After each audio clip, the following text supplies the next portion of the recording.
Preguntas y respuestas. Un espacio en el cual el reverendo Lisandro Bojorquez contestará sus inquietudes personales. ¿Cómo regresar a su presencia?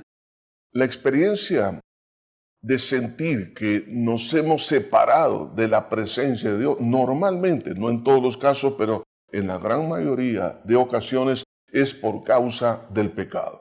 Por tal razón hay que identificar, como en aquel caso del profeta Eliseo, cuando le preguntó a uno de sus siervos dónde se le había caído el hacha. Y aquel profeta o hijo de profeta le dijo dónde se le había caído. Y Eliseo tomó una vara y la tiró exactamente donde había caído el hacha. Y dice la Biblia que el hacha flotó. Traigo esto como una ilustración, porque es importante hacer memoria dónde se nos cayó el hacha. Es decir, cuándo es que hubo un pecado que por alguna razón ha quedado oculto. Entonces la Biblia dice, el que encubre su pecado no prosperará, mas el que lo confiese y se aparta alcanzará misericordia. Algunas veces ocultamos el pecado porque consideramos que lo que hicimos no es pecado, o tratamos de alguna manera de maquillarlo o sencillamente negarlo, y eso hace que no podamos sentir la presencia de Dios. ¿Por qué razón? La Biblia dice, no contristéis al Espíritu Santo, dice, con el cual habéis sido sellados para el día de vuestra redención.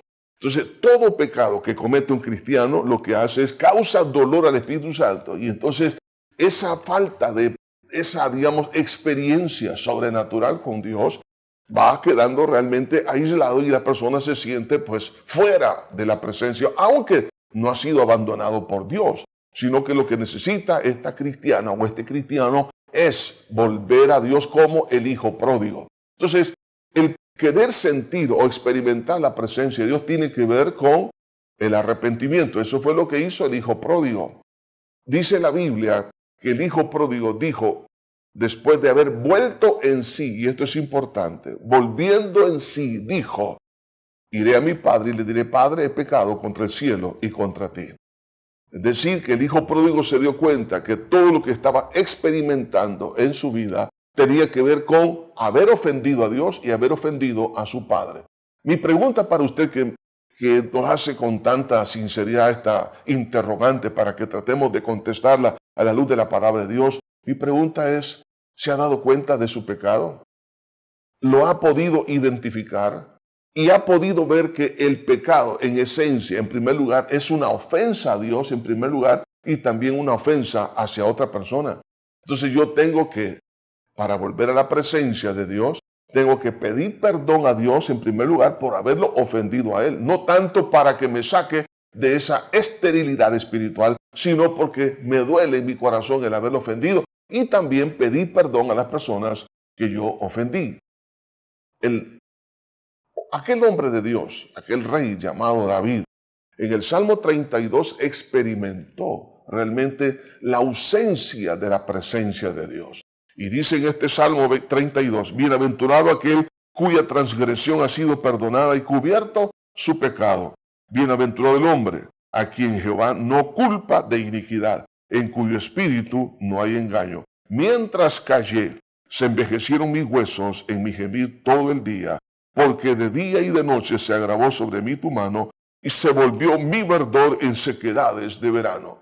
Estos dos versículos nos está expresando la ausencia de la presencia de Dios en la vida de David. El verdor se había convertido en sequedad de verano. De día y de noche se agravó sobre mí tu mano, o sea, la conciencia culpable, el sentirse prácticamente con una espada sobre su cabeza, lo estaba realmente atormentando en todo instante. Pero ¿a qué se debía esto? Es que él no había reconocido su pecado, y por eso que en el versículo 5 dice, mi pecado te declaré y no encubrí mi iniquidad. Dije, confesaré mis transgresiones a Jehová y tú perdonaste la maldad de mi pecado. Y ahora, después que él pide perdón y reconoce que lo ha hecho, por supuesto, y confesó a Dios su pecado, y por supuesto sabemos que por la fe en la sangre de Cristo es la única manera de recibir perdón, ocurre como consecuencia lo que viene en el versículo 6. Por esto orará a ti todo santo en el tiempo que puedas ser hallado. Ciertamente en la inundación de muchas aguas no llegarán estas a él. En otras palabras, luego vuelve a experimentar la presencia de Dios en la oración, el descanso. Y a las muchas aguas ya no lo van a ahogar. Es decir, que no se va a consumir de tristeza y dolor porque ha sido expiado su pecado. Por eso, estimado amigo, estimado hermano, quiero decirle esto. En Dios tenemos realmente toda la misericordia que necesitamos. ¿Qué necesita para volver a la presencia de Dios? Hacer lo que hizo el hijo pródigo, hacer lo que hizo el rey David. Y esto le va a traer satisfacción, libertad a su alma. Que Dios le bendiga. Preguntas y respuestas. El reverendo Lisandro Bojorquez estará de nuevo con nosotros en el próximo programa. Envíanos tu pregunta al correo info@iglesiajosue.org o llámanos al PBX 2514 4747.